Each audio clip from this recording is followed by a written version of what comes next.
Good morning. It's lovely to be back here at the Humanitarian Futures Forum meeting with old friends and new. And today I have the privilege to introduce our keynote speaker, Christopher Lockyer. He's Secretary General of Medicines and Frontier International. And Chris, in his role, currently directs MSF's important work and offices around the world.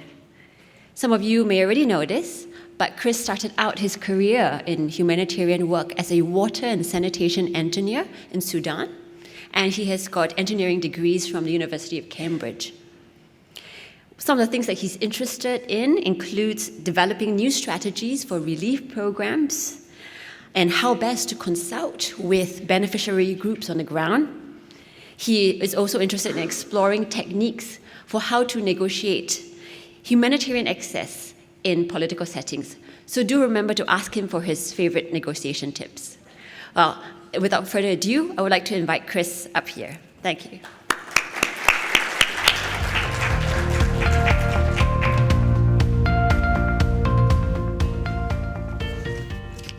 Good morning, everybody. Thank you for that very warm introduction. I'm a big fan of HD's work, and it's a privilege to be sharing the stage with you this morning.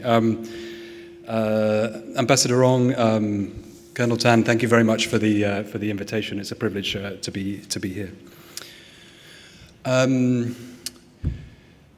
This is a future-orientated event, and MSF is a reactive organization focused very much on the present. But to be able to continue to react in a timely and effective manner and with quality assistance, we too must try and understand how the world around us is changing and how we as an organization should evolve. MSF was founded 50 years ago as a private group of humanitarian emergency responders and journalists with the aim of reacting to the most serious unmet medical needs of the time. We provide medical assistance to people affected by conflict, epidemics, disasters, or exclusion from healthcare. Our actions are guided by medical ethics, most importantly, the obligation to treat suffering wherever it is found, based only on the severity of medical need, and of course, with the responsibility and duty to do no harm as we intervene.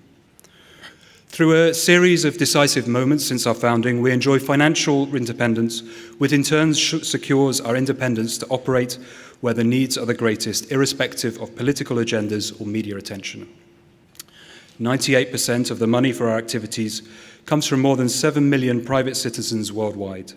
These people are our partners, and our future depends on their continued support. Today, MSF is an organization of nearly 70,000 staff. Last year, we provided healthcare through 16 million outpatient consultations, 2 million emergency room admissions, and 125,000 surgical interventions in 88 countries. We, of course, discuss and debate the same trends you will discuss over the coming 2 days. Changes in the balancing of the geopolitical order, domestic and international polarization, UN reform, its delegitimization and even rejection in certain areas, tensions between harnessing digital technology to improve response coordination on one hand, and increasing surveillance and control on the other. The climate emergency, health impacts, and ensuring resilience in our responses for the vulnerable communities we serve. But over the next 30 minutes or so, I'd like to give a practitioner's perspective, a view from some of the medical projects here and now, based on the testimony of my colleagues and the people they treat. This, for me, is the added value of a reactive organization like MSF at a futures event such as this. Essentially, I shall address 3 points. First, the erosion of international humanitarian law, the cornerstone of the rules of war, an erosion which is happening in hyper-visible ways, often at the center of the world's attention. Second, the erosion of the norms that enable humanitarian work and the humanitarian suffering that this creates, often in much less visible places. And finally, the climate crisis as a silent health crisis. These points are all underpinned by a simple observation.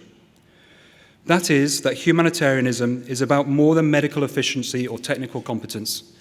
It is a choice for solidarity and not pity or charity or philanthropy. It is a choice not to separate the causes and conditions of suffering from the decisions and responsibilities of politics. A former MSF leader, Dr. James Orbinski, wrote this nearly 15 years ago. Humanitarianism involves an insistence that humanitarian law be applied and a call for others to act as citizens and demand that governments respect basic human dignity. Solidarity implies a willingness to confront the causes and conditions of suffering that persist in destroying dignity and to demand a minimum respect for human life. At this point, and from my vantage point, there are clear signs that this solidarity is waning. This leads to a key challenge for your discussions for the next 2 days. I hope it is useful for those discussions and beyond as we tussle with how to deliver a humanitarian response that is fit for the future. So throughout the next 30 minutes, I ask you to bear this question in mind. How do we cultivate the conditions in which this solidarity can grow and thrive? In March this year, I visited Gaza. Many of the health facilities I visited back then have been evacuated or destroyed. As I reached the Al-Aqsa hospital in the middle area one early morning, there were bodies spilling out of the morgue from the bombing the night before. Inside that hospital, I experienced a highly crowded, airless hospital in which I had to take care not to tread on the patients that were lining the corridors as I walked around. I met healthcare providers struggling with the impossible decision about whether to give beds to patients who needed surgery or children who needed treatment for malnutrition. At the same time, I saw scenes of great love. A father bringing his son to our clinic every day to have his dressings changed after burning from a bombing on a school in which they were sheltering, a bombing that killed the boy's uncle. I saw psychologists, some of whom had lost several of their own family members, running play and therapy sessions for traumatized and displaced children. I saw communities demonstrating the real meaning of solidarity.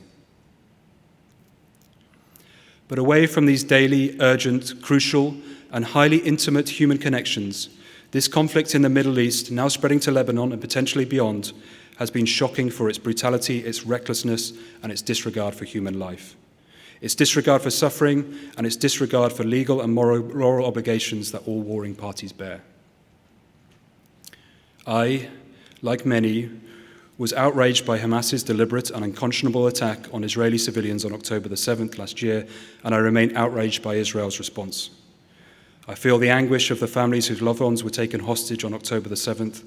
I feel the anguish of the families of those arbitrarily detained from Gaza and the West Bank. As humanitarians, MSF remains appalled by violence against civilians. Israel's all-out war on the people of Gaza has been marked by disproportionate and brutal violence and a complete disregard for human life. Israeli forces have conducted indiscriminate attacks which fail to distinguish between military targets and civilian lives, resulting in attacks impacting health facilities and enormous disproportionate bloodshed of civilians, and with long-term impacts on health and survival. But just as hospitals, homes, and even tents are shredded by relentless bombing by Israeli forces, so too are the legal obligations they bear under international humanitarian law. Healthcare facilities and personnel are explicitly and specifically protected under IHL. And yet, over the last 12 months, the World Health Organization has reported 516 attacks on healthcare in Gaza. 19 of Gaza's 36 hospitals are now out of service. More than 300 aid workers have been killed, including 8 of my own colleagues. Last week, my colleague Hassan Sabu was killed in an attack on the building where he was staying with his relatives in Khan Yunis in South Gaza. Since Friday last week, we have lost contact with MSF orthopedic surgeon Dr. Mohammed Abeid, who was sheltering and working in the Kamal Adwan Hospital in North Gaza. The hospital and its surroundings had been subjected to intense military operations, and media reports indicating several medical staff detained on the morning of the 26th of October. This is a pattern that has become heartbreakingly routine. This speaks to the systematic dismantling of the healthcare system, accompanied by a continuous mass displacement of people, all resulting in skyrocketing medical and humanitarian needs for the people trapped in Gaza. But this is not just a failure to uphold IHL. We are witnessing near daily violations of international humanitarian legal obligations. In fact, I would say it's even worse than that.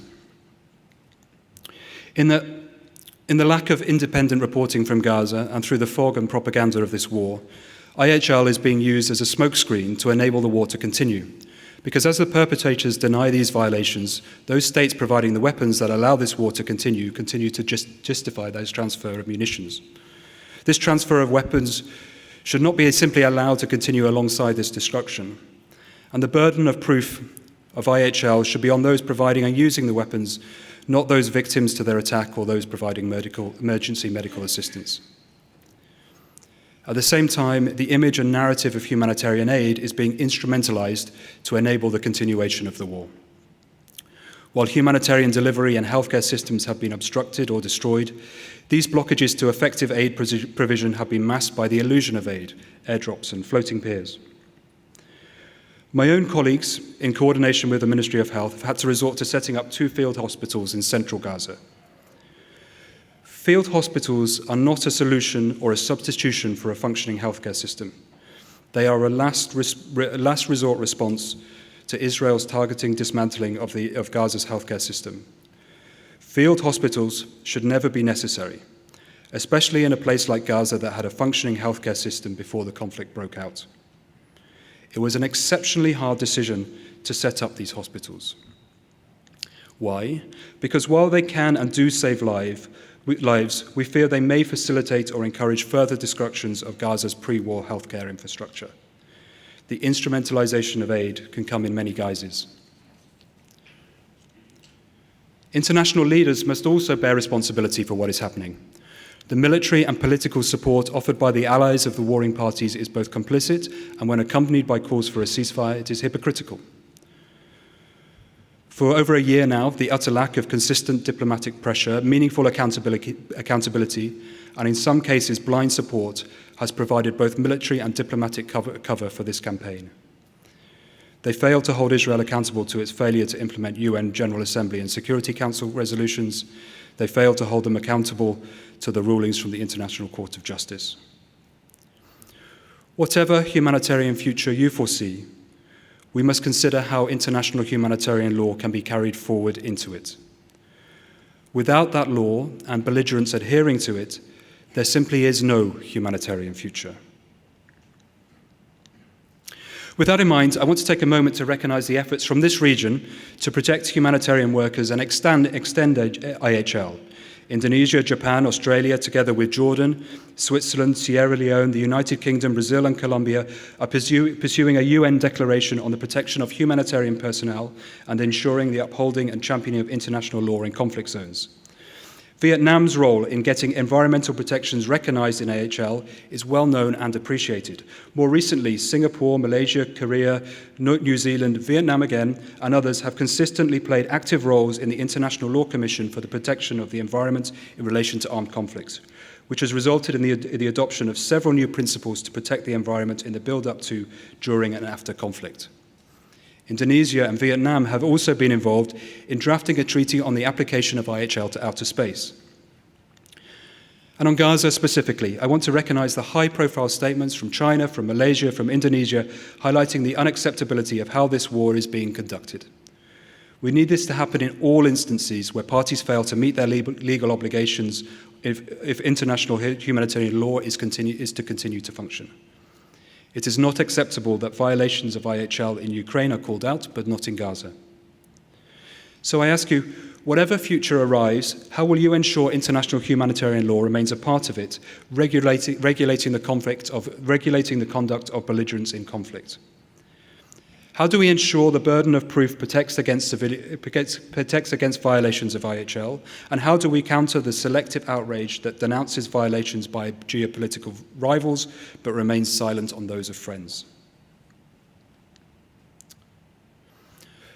But while the war in the Middle East dominates global headlines and much of the discourse around the world, there are many humanitarian crises that do not hold the world's attention.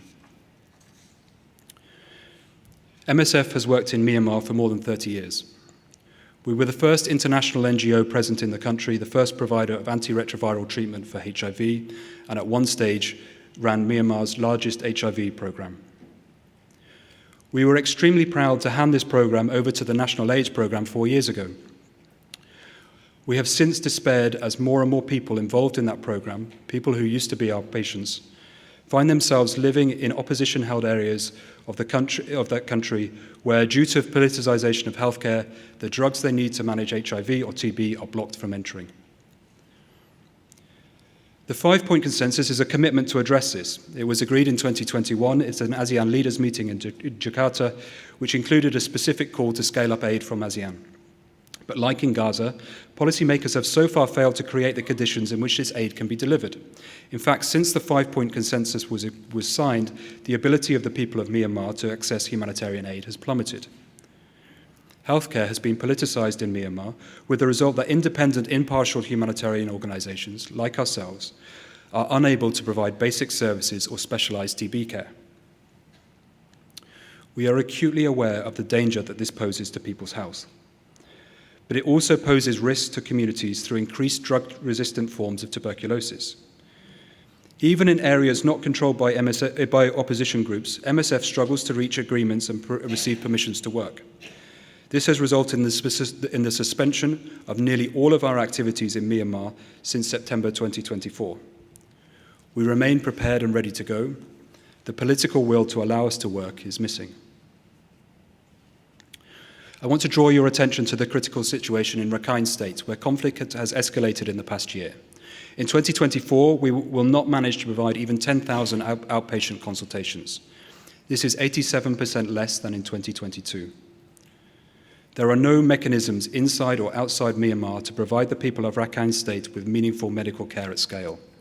People are cut off from the world and face spiraling costs for basic needs and virtually no services. Those who do reach our clinics in neighbouring Bangladesh recount the horrors of seeing people bombed while they flee, hundreds of dead bodies covering riverbanks along escape routes, and fears that those left behind will not survive. Civilians must be protected and not attacked. What choices do people have but to flee in unseaworthy ships and by dangerous jungle routes in search of safety and services in neighbouring states? Healthcare access must be unhindered, especially during times of conflict. All parties to conflict have a clear legal obligation to ensure this. But in Myanmar, healthcare access remains blocked despite the best intentions and commitments of the 5-point consensus. In Sudan, the impasse is similar. Aid is blocked, norms against attacking civilians and medical infrastructure are violated. Here too, international attention lacks and responsibilities of state and international donors are failing. Even though nearly 2 years of the war have produced the world's largest, fastest growing international displacement crisis, affecting more than 10 million people, that is 1 in 5 of the Sudanese people, with another 2 million more seeking refuge across borders in neighbouring countries. Even though the healthcare system has been pushed to the brink of utter collapse, with only 20% or so of hospitals being functional. Even though in February, MSF warned that in the Zamzam camp in North Darfur, a child was dying every 2 hours as malnutrition in that camp was double emergency thresholds. And even though at the end of September this year, MSF was forced to stop outpatient treatment for 5,000 children with acute malnutrition in that same camp because the warring parties had blocked deliveries of food, medicines, and other supplies for months. Today, the UN and other international humanitarian organizations are still barely visible on the ground in Sudan. This is partly due to the violence and lawlessness, but especially due to the denial of access by both parties to the conflict behind the main entry points in the east, controlled by the government, and the west, controlled by the opposition rapid support forces. By August this year, we recorded at least 84 violent incidents against MSF staff, vehicles, and premises having occurred in Sudan since the start of this conflict. Unlike in Gaza, in Sudan, these actions go largely without remark, because unlike Gaza, the interests of the world's most powerful states are not implicated in what is happening. This is a continuation of what we have seen throughout our 50-year history. Crises in places where great powers do not have interest receive little and even less attention, and even less assistance. We must not settle for this. We must keep our eyes on Sudan. We must continue to talk about Sudan, and we must continue to act with urgency. One discussion point for you today and tomorrow is the emerging humanitarian landscape. The interests and priorities of a small number of mostly Western states already exercise less influence over the humanitarian policy agenda than they have done in the past. In contemporary crises, in Gaza, in Ukraine, in Myanmar, in Sudan, we have seen public positioning of other nations, of South Africa, Indonesia, China, Malaysia, Thailand, exercising greater influence internationally. So I ask you, how can we make an opportunity in this reordering of global influence to reduce the politicization of whose suffering gets noticed and whose does not? What needs to shift to sustain the attention of these neglected crises? And what kind of relationships need to be built to ensure influence is not forever tied to interest? And how do we answer these questions in the context of perhaps the greatest health challenge facing us as we think about the future? In the words of my colleague, Adamu Paulame, an MSF Health Promotion Supervisor in Mozambique, those who wonder what climate change looks like should come to Mozambique. We are bearing the brunt of the actions by the world's most polluting countries. We now have malaria all year round, and we are struck by cyclone after cyclone. My colleagues work in some of the most climate-vulnerable settings in the world. Often people living there already lack access to basic healthcare. Some are deliberately excluded from healthcare. The climate crisis is hitting them, the most vulnerable, the hardest. We know because we see them in our waiting rooms. The climate crisis is a health crisis. The climate crisis is the health crisis, but a silent one, given that the causal connections are not always obvious. In the last 2 years alone, my colleagues have responded to the impacts of widespread flooding in the Sahel region of Africa and parts of Asia, to severe tropical cyclones in Myanmar and Madagascar, and to relentless heat and drought that have driven millions to the edge of starvation in the Horn of Africa. From Niger to Mozambique, from Honduras to Bangladesh, we treat patients for infectious diseases like malaria and dengue. The vectors of these diseases, mosquitoes, are adapting to new environmental conditions and migrating to new locations due to climate change, exposing more and more people for longer and longer periods. The climate change crisis exposes more people to greater risk of ill health, both directly and indirectly. Directly, by exposing them to higher risk of harm from extreme weather events or diseases borne from vectors, waterborne or human-to-human communicable disease. There's also a growing evidence of mental health burden that comes from sudden climate-driven disaster, and from long-term climate-related precarity in which people increasingly live. And indirectly, by eroding social and economic coping mechanisms, livelihoods, healthcare systems, water and sanitation. Meanwhile, efforts to mitigate and adapt to climate change are distributed unevenly in line with historic inequality and injustice, and thus directly inform vulnerability. The situation in Myanmar crisply illustrates the intersection of these challenges. In 2023, the largest cyclone to hit Myanmar in a decade, Cyclone Mocha, made landfall in Rakhine State. As we know, large numbers of people in Rakhine have been internally displaced due to the ongoing conflict and living in temporary shelters. Before the cyclone hit, thousands of people were already facing abnormally severe water shortages. Skin diseases caused by lack of clean water for washing made up 80% of our outpatient consultations before the cyclone hit during the dry season. The cyclone then damaged essential facilities, leading to the contamination of much of the already limited water supply. MSF supported the local response, prioritizing prevention of waterborne diseases through the distribution of drinking water to 9,000 people per week. We also gradually resumed our activities from before the disaster, including mobile primary healthcare clinics and emergency medical referrals. But the response was a fraction of what was needed and what could have been done. Why? Well, within weeks of the cyclone hitting, travel authorizations were still blocked and then only granted for activities that had been agreed prior to the cyclone had hit. The military authorities then demanded aid actors like ourselves to hand over relief items for them to distribute in violation of both the impartiality and neutrality of aid. In a conflict-affected state like Rakhine, impartiality and neutrality is critical for the communities to trust aid providers. Without trust, there is no healthcare access. While we don't yet know how much more it will change, our climate is already irrevocably changed. It will not return to how it was before. One clear indicator of this is that we already see a dramatic increase in insect-borne viruses. This is a long-term threat to which healthcare organizations like MSF and others must adapt. Dengue is the most common and concerning. Over 3.9 billion people are estimated to be exposed to the disease globally today. Yet the number of human beings exposed to dengue fever is expanding already. There are several factors behind this trend. Climate change, yes, but also population growth, urban densification, and globalization are related drivers. According to the WHO, the exposed population will probably increase by another further billion by 2050. Dengue is already endemic here in Southeast Asia. MSF has replicated some of the successes that Indonesia, Malaysia, Thailand, and Vietnam have had in trialing innovative vector control methods elsewhere. Like in Honduras, where 10,000 cases of dengue are reported each year, and the transmission potential has increased significantly in the last decade.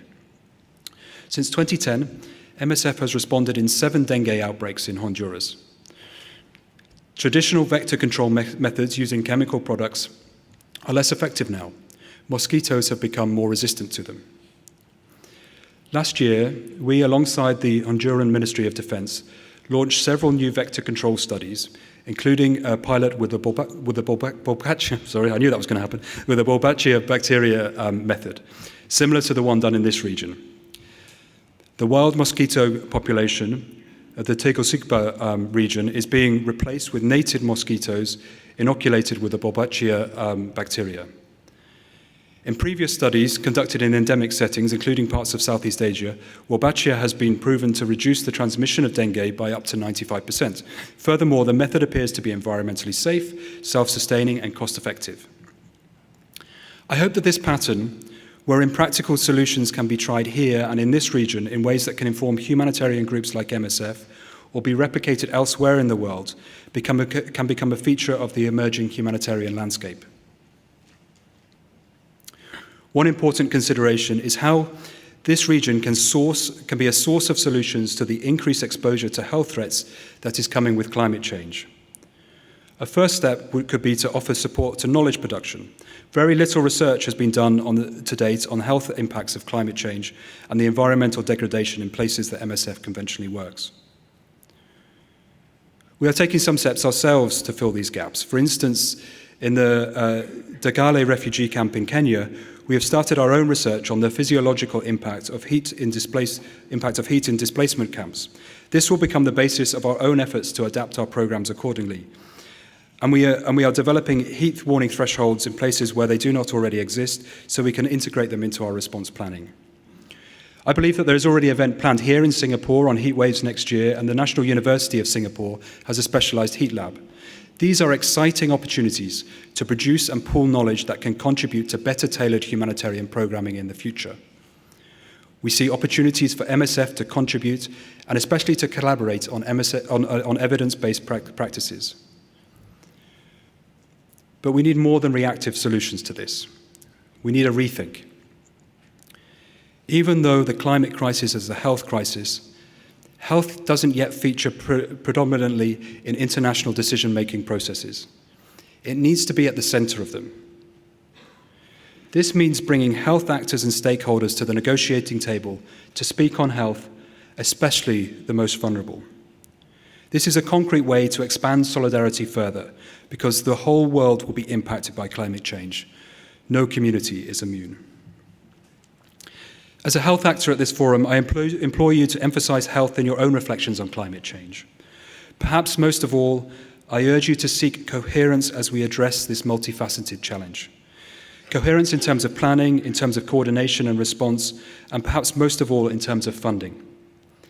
We already see some countries choosing to cut humanitarian funding and divert that money to climate programming. Coherent climate action fills gap and enhances humanitarian and development assistance. It does not compete with it. So I ask you, how will you keep health at the center of discussions, decisions, and planning on climate change responses? How can your respective approaches and expertise contribute to produce knowledge on climate change response and adaptations? And how can you develop or sustain networks to share insight within this region and especially beyond with the objectives of improving humanitarian action? Complexity is not new. Compounding, intersecting, and layered crises are not new. Dilemmas regarding the use and abuse of new technology are not new. Geopolitics and polarization are not new. Concern for the safety and security of humanitarian workers is not new. And the struggle to maintain solidarity with those trying to survive through natural and man-made disasters is also not new. But the stakes around solidarity have perhaps never been higher. Climate change threatens to impact the health and livelihoods of an enormous number of people.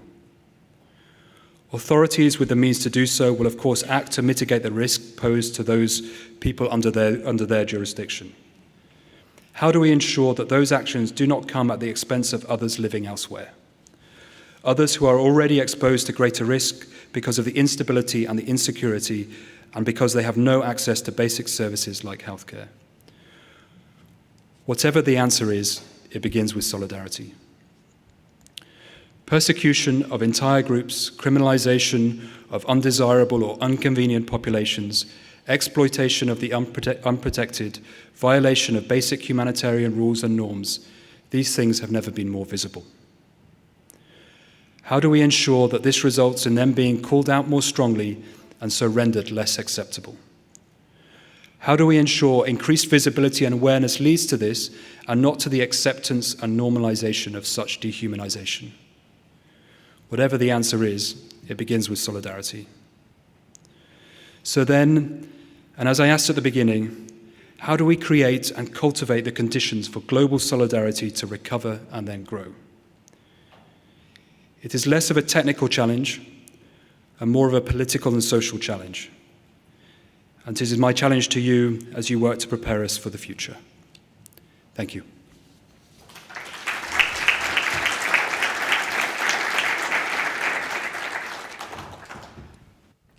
Thank you very much, Chris, for your valuable insights. For the Q&A segment, as highlighted by Nandini earlier, the questions will be taken from the Pigeonhole platform, so please scan the QR code or use the link or access code to put in the questions. And while you're doing that, I might ask Chris some questions. Thank you very much for sharing about the erosion of international humanitarian law that we are seeing, the erosion of norms that enables humanitarian work, as well as the climate health crisis. At the same time, you talked about how Asia can be a source of solutions. And ultimately, for humanitarianism, it's a choice. You can see scenes of great love. It's about the human connections. Mm-hmm. So what brought you to become a humanitarian? I wasn't expecting that. I can be very honest. There's a 2-point answer to that to that question. When I started as a humanitarian 20 years ago now, there were two key drivers for me. The first was very naively and innocently to try and help people, and the other, quite honestly, was because I thought it was an exciting way to have a career. And both of those two factors, I think, still remain in very different ways. Thanks very much for sharing. One of the questions that came in quite early on was on humanitarian law and protection of humanitarian workers, right, which you also talked about. And the question is, how can we strengthen the local humanitarian actors who are working on the ground, trying to meet these needs, given the erosions of IHL that we're seeing? I think there's a real risk in this question and this discussion about protection of humanitarian workers, that the humanitarian workers and their protection and humanitarian aid itself becomes the currency around which geopolitics and decisions are negotiated. Fundamentally, humanitarian workers and humanitarian access and intervention should be able to be carried out within a conflict zone.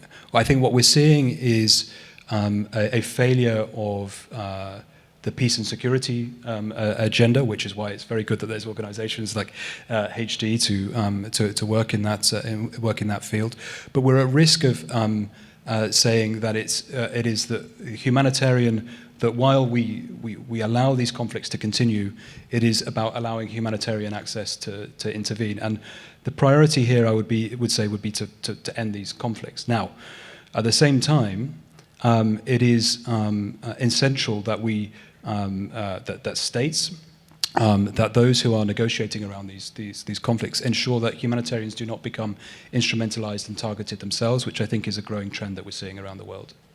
Thanks for that. And you also talk about the issue of access, and that's one of the questions here. With the biggest problem, and one of the biggest problems that we're facing is access. How can collective action or advocacy in the sector help to manage that? You also talked about trust, right? So how can we improve that trust to enable greater access? I think the trust is one of the key factors here. And when it comes to aid delivery, it's about being seen to and allowed to do that from a neutral, impartial perspective. I think if communities and authorities can see that is happening, that's the foundation on which trust can be built. That's often an inconvenient agreement, because often, as I mentioned towards the end, some of the populations that we want to treat or want to have access to are inconvenient or are dehumanized. And so it's about, but at the same time, it's about ensuring that is very clearly and visibly the reason in which we want access, for which we want access. Thanks for that. Well, the current question that's got the most number of votes in Pigeonhole asks, with all that's happened and is happening in Gaza and Lebanon, would you say that it's the precursor to a new normal where superpowers violate IHL without any repercussions? Yeah, I fear it is, and I think this is why it becomes essential that all of us identify and advocate for that norm not to be diminished. As I said at one point, without international humanitarian law, there is no humanitarian future. And what that essentially relies on is not just in one conflict, but ensuring that there's consistency across conflicts. Because if this is applied in different ways, in different strengths across conflicts, then the hypocrisy becomes the dominant narrative. Another question here is on solidarity, which you talked about. And solidarity, as is written here, says, it sounds very nice, it's important, but you also spoke of neutrality, and how do you define this solidarity? I think one of the risks of talking about solidarity is that it comes at the cost of talking about responsibility. And I think that solidarity is an important driver, very nice and sounds important as the question says, but in some ways more importantly than solidarity is the responsibility for states to bring about peace and security, the responsibility to ensure that citizens are receiving humanitarian assistance where they need it. So I think that there is a risk of pushing too much for solidarity, in that it's a nice to have. I think it's an imperative on which a lot of these actions are drawn, but it should not distract from the fact that there is a responsibility here, and the responsibility must also come first. I think you really hit the nail on the head, because when we were negotiating out at the UN, many people often said, "Oh, why is it that the UN is not able to work?" But at the end of the day, it's about the responsibility of states to be able to take action and to be able to do more. A question when you talked about climate issues, how does the climate emergency exacerbate the shrinking of humanitarian space due to the uprising trends of polarization caused by these geopolitical disputes and other factors? Well, I think as you see as we see the world warming, as we see the impacts of climate change, it's going to change the nature of conflict. I think we're seeing that already. Obviously, there's going to be resource-based conflicts are going to change. Water is going to become a commodity over which people fight. So climate change itself will have an impact in terms of the global security landscape. And so that's going to increase and coincide with geopolitical disputes. It also goes the other way around in that violent conflict means that the habitats are destroyed. You see it in displaced camps around the world where to fuel cooking and fuel, there's massive deforestation. And so it's a cyclical situation where conflict will fuel climate change and climate change will fuel conflict. And we're already seeing that in the Sahel, right? Especially with agro-pastoral conflicts where parties who are fighting over water resources and also because they have guns, it creates more fights and more suffering there. On this question of the future, given the fact that we are here at the Humanitarian Futures Forum, how do you see Southeast Asia contributing to future solutions of the problems that you're seeing? Well, I think in some ways, I touched on a couple of those points. I think in some of the dynamics and some of the impacts of climate change, for example, Southeast Asia is on the front line, and there's also an incredible research and education capacity in Southeast Asia, and I think harnessing that and using that research, using that experience to help respond to the impact of climate change elsewhere in the world will be an area in which I think this region can really lead, and I would encourage that to be part of the thought process. And do you see a role for militaries as well in this humanitarian space for the future? I mean, I think the role of militaries in particular comes down to the responsibility of states to ensure that humanitarian assistance is provided in a timely manner. I think we need to be honest and frank that in many contexts, in many countries, the military provision of assistance may have the ultimate logistics capacity, but in some situations that trust between military and communities can be frayed, can be tied. And I gave some examples of that. And if that trust isn't there, then it's going to complicate humanitarian assistance. But at the same time, we've got to be pragmatic, and we're all operating in this ecosystem together. And the primary objective here is to ensure that people who are suffering get the assistance that they need. Right. And it goes back to trust, as you said, right? And it's great that over here, as a community of practice, we have people coming from different fields, different actors, being able to work together and learn. There is a question here also related to the future and, well, actually, kind of the digital world. So how is MSF dealing with cyber threats and related protection concerns? With a great deal of fear and anxiety, I would say. I think cyber threats are something that we're learning about as we go. We have a long history of working in situations of physical security and a fairly developed approach to that, but we're still developing our approach when it comes to cybersecurity. I think we're vulnerable. I think we're trying to, as much as possible, one of the key challenges that we have is to be as open as possible about what we're doing, who we're speaking to, what we're trying to achieve. But at the same time, we have a very deep and sincere responsibility when it comes to medical data and patient information, which is highly complicated in a humanitarian situation, probably much more than in a standard nation-state situation. And so, some of those challenges are the things that we're tussling with at the moment to ensure that we're not a big black box around which we have lots of hidden secrets, but at the same time making sure that our patient data is protected and confidential. Oh, in Singapore here, we've been talking a lot about AI and the digital world. Is MSF starting to use AI in your work? Yeah, I used ChatGPT to write a TOR the other day for a job description that I was struggling to write late one night. Yes, we are. So we're starting at the point of looking at a series of principles around AI, in particular how we should govern our approach to it, trying to put the patients at the center of our approach to AI. I would say that we need to develop significantly in terms of our capacity. I think we're still quite far behind in terms of harnessing that.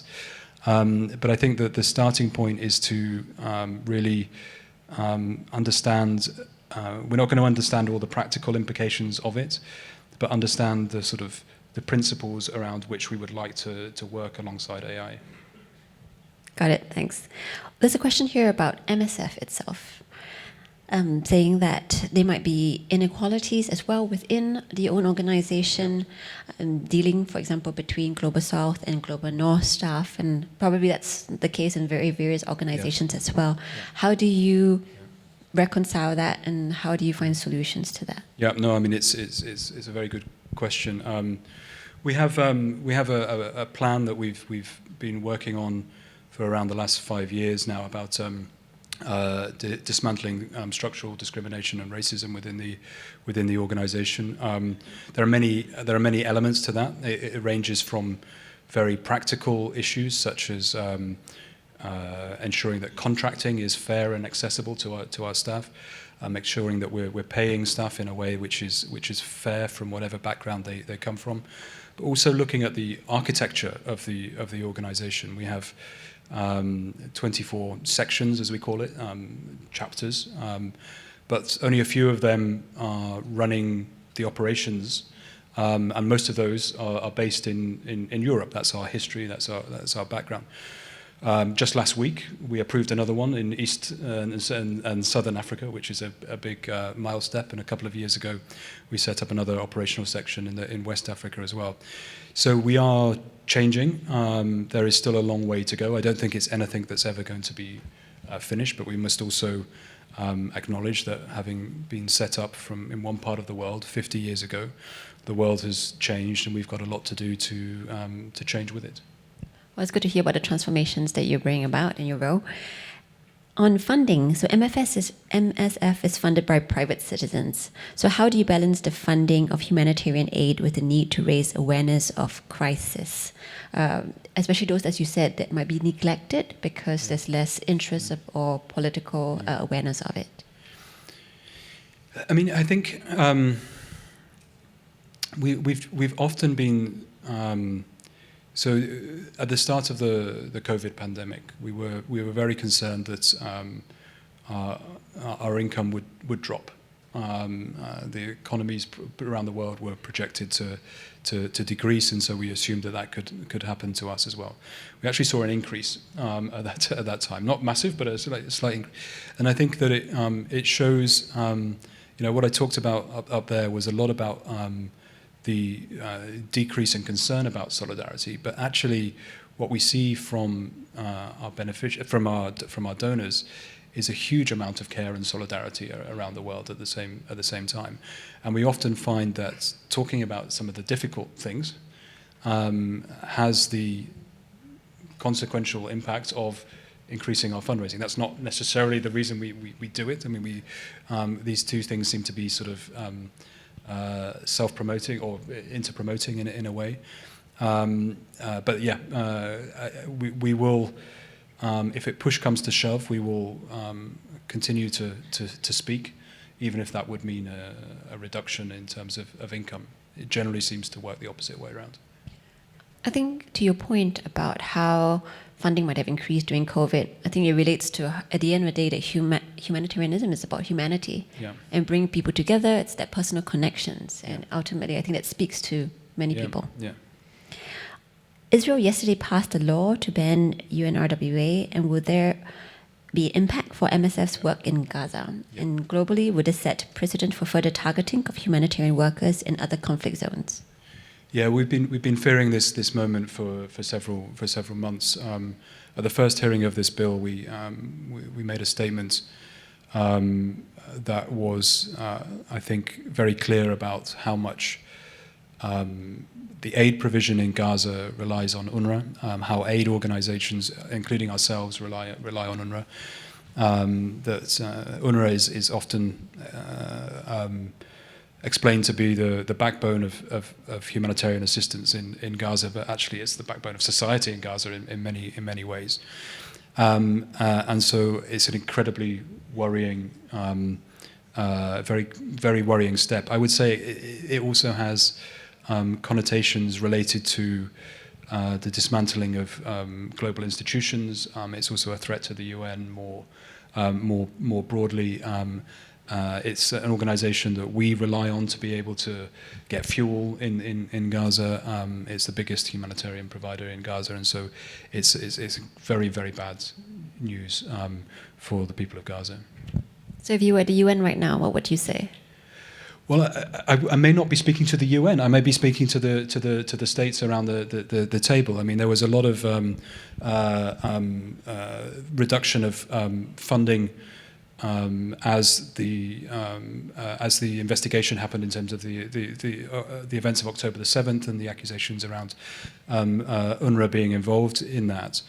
And a lot of the responses were, well, once this investigation is finalized, we think it will be cleared up, we will resume funding. But the issue was much more than about funding. The issue was about the political support to UNRWA going forward as well. And I think that's where states really need to put their attention now. It's not just about the resumption of funding, it's also about the political backing of an organ of the United Nations in which they're all members. Thanks for that. Well, before we run out of time, a question here in Asia that people are always interested in is about China. And so does China have a wider role to play in the humanitarian front? I think a lot of I think that a lot of states can do much more when it comes to humanitarian assistance. I would say that we've had some great interactions with China over the last couple of months, including discussing in terms of ways that our programs might be complementary to some of their programs around the world. Different states take different approaches when it comes to humanitarian assistance, some from a more economic or development perspective, some from a more emergency response perspective. But I think that as we are seeing an increase in conflict over the last few years, it's imperative on all of us to ensure that the humanitarian response is there and relevant for those who most need it. And are you seeing other new actors contributing to this space? I think we're seeing a lot of local actors. So if you look at the situation in Sudan and Chad, I think there's a lot of Sudanese refugees in Chad. I think that we're seeing an absence of international actors, and a lot of that a significant proportion of that is being filled by local Sudanese and Chadian organizations, which I think needs to be encouraged and supported. Well, with 1 minute to go, I'm going to ask you, what would you like to say to the audience that you would like them to take home here from today? I think it's some of those questions that I mentioned. How do we ensure how do we put responsibility and solidarity back at the center of geopolitical decision making? How do we enable humanitarian assistance? But how do we make sure that follows the peace and security agenda of bringing an end to conflicts, and it's not becoming the reliant profession on which decisions are made in the international arena? Well, thank you again to Chris. Shall we give him a round warm of applause? Thank you.